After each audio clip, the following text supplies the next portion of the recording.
اہم خبر آپ کو دیں گے۔ توہین عدالت کیس، عمران خان نے غیر مشروط معافی نہیں مانگی۔ عمران خان نے اسلام آباد ہائی کورٹ میں بیان حلفی جمع کرا دیا۔ اگر جج سمجھیں کہ ریڈ لائن کراس کی تو معافی مانگنے کو تیار ہوں، یہ کہنا ہے عمران خان کا۔ گزشتہ سماعت پر عدالت کے سامنے جو کہا اس پر مکمل عمل کروں گا، اس حوالے سے مزید اقدام کرنے کو تیار ہوں، یہ کہا گیا عمران خان کی جانب سے۔ تو توہین عدالت کیس اور عمران خان نے غیر مشروط معافی نہیں مانگی۔ عمران خان نے اسلام آباد ہائی کورٹ میں بیان حلفی جمع کرا دیا۔ اگر جج سمجھیں کہ ریڈ لائن کراس کی تو معافی مانگنے کو تیار ہوں، یہ کہنا ہے عمران خان کا۔ مزید بولے، گزشتہ سماعت پر عدالت کے سامنے جو کہا اس پر مکمل عمل کروں گا، اس حوالے سے مزید اقدام کرنے کو تیار ہوں۔ اسی حوالے سے تفصیلات جانیں گے عامر سعید عباسی سے۔ جی عامر، بتائیے گا، تو عمران خان نے غیر مشروط معافی نہیں مانگی، مزید کیا بولا؟ دیکھیے، جج مخالف جو توہین عدالت کیس تھا عمران خان کے خلاف، جو اسلام آباد ہائی کورٹ میں زیر سماعت تھا، آج عمران خان نے اس میں بیان حلفی جمع کروا دیا ہے اسلام آباد ہائی کورٹ میں عدالتی احکامات کی روشنی میں، اور اس بیان حلفی میں بھی انہوں نے غیر مشروط معافی نہیں مانگی۔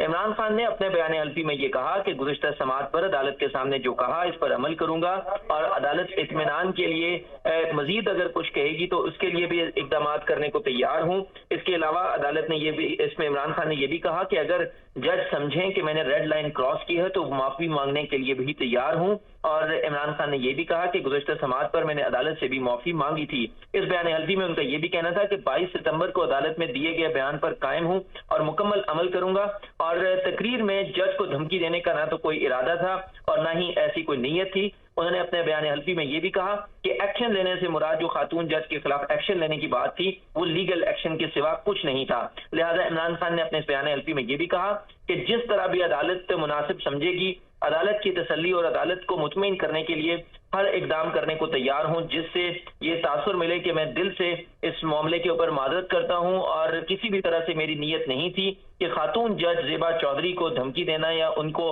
کسی بھی طریقہ سے ان کی توہین کرنا۔ لہذا عمران خان نے 2 صفحات پر مشتمل اپنا یہ بیان حلفی اسلام آباد ہائی کورٹ میں جمع کروا دیا گیا، اور چیف جسٹس اسلام آباد ہائی کورٹ جسٹس اطہر من اللہ کی سربراہی میں 5 رکنی جو اسلام آباد ہائی کورٹ کا لارجر بینچ ہے، پیر کے روز اب سماعت کرے گا اور فیصلہ ہوگا کہ عمران خان کے خلاف توہین عدالت کی کارروائی جاری رکھی جا سکتی ہے یا عمران خان کے خلاف توہین عدالت کی اس کارروائی کو ختم کرنا ہے۔ اس بات کا فیصلہ اسلام آباد ہائی کورٹ کا لارجر بینچ پیر کے روز کرے گا، اور کاز لسٹ بھی جاری کر دی گئی ہے، اور پیر کے روز ہی عمران خان عدالت میں پیش ہوں گے اور اپنے اس جو بیان حلفی انہوں نے جمع کروایا ہے وہ اس کی تائید بھی کریں گے۔ لہٰذا انہوں نے جو باقاعدہ طور پر اوتھ کے ذریعے، حلف کے ذریعے اپنا جو یہ بیان حلفی ہے وہ اسلام آباد ہائی کورٹ میں جمع کروا دیا ہے ان کے وکیل کی طرف سے، اور اب پیر کے روز اسلام آباد ہائی کورٹ کا لارجر بینچ فیصلہ کرے گا کہ عمران خان کے خلاف توہین عدالت کیس کی کارروائی جاری رکھی جائے گی یا نہیں، یا ان کے اس مقدمے میں ڈسچارج کر دیا جائے گا۔ اب یہ فیصلہ پیر کے روز ہوگا۔ جی بہت شکریہ عامر سعید عباسی، آپ نے تفصیلاً اپڈیٹ کیا۔